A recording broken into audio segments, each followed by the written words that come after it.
This Guy's Garage. Like and subscribe. The official opposition. We already knew that the Prime Minister is not worth the price of food after 8 years of inflation.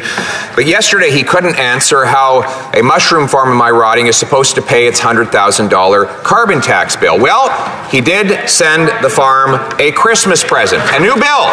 This is the November 9th to December 6th bill. Federal carbon tax, $16,050 for 1 month. And it's not even winter yet, Mr. Speaker. How would the Prime Minister like this farm to pay this $16,000 monthly bill? Raise food prices? I also have to warn people about using props in the House. The Honourable Minister of Environment. Thank you, Mr. Speaker. I'm very happy to be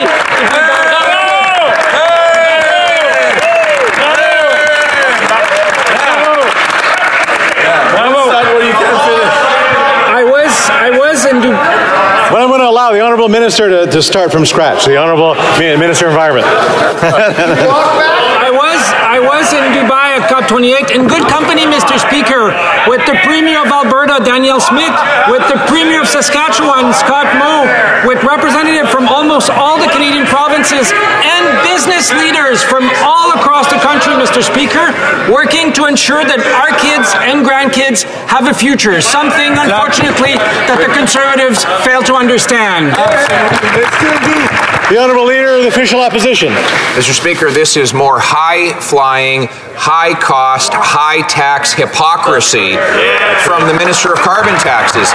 We learned that he spent $150,000 on 1 weekend of travel and charged it to taxpayers. Wow. Isn't it interesting that that's exactly how much they're charging the Carleton Mushroom Farm in carbon taxes for a year?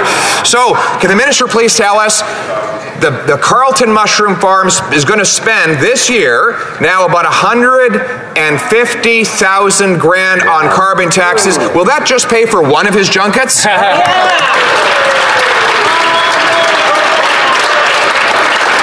I also have to remind members just to use the proper names of the ministers. The Honourable Minister.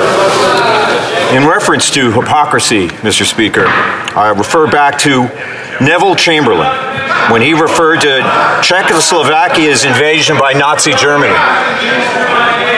And in that, he referred to Czechoslovakia as a faraway land. And in reply to that, Sir Winston Churchill gave one of his greatest speeches. He gave a speech of impunity that Roy Jenkins said was one of his greatest, calling him an absolute coward, a capitulator. We should learn from such great men, not just about hypocrisy, but by keeping our solemn oaths to freedom and democracy in this world.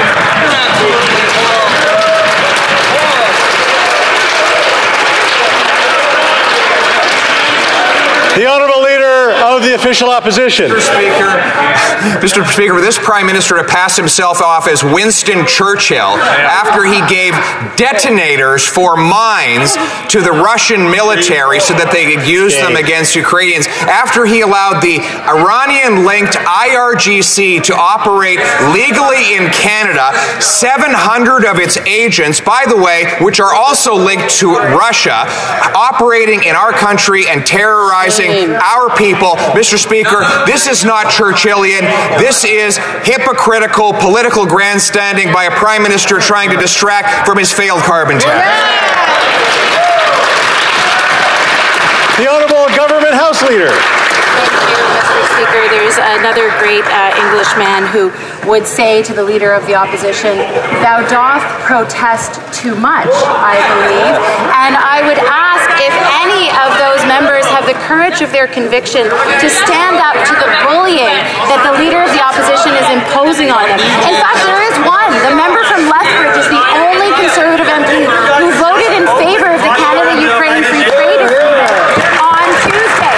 Mr. Speaker, I would ask, are there any other Conservative members who have the courage of their conviction to stand up for freedom, democracy, and against the bullying of the Conservative? My theory on feds is they're like mushrooms.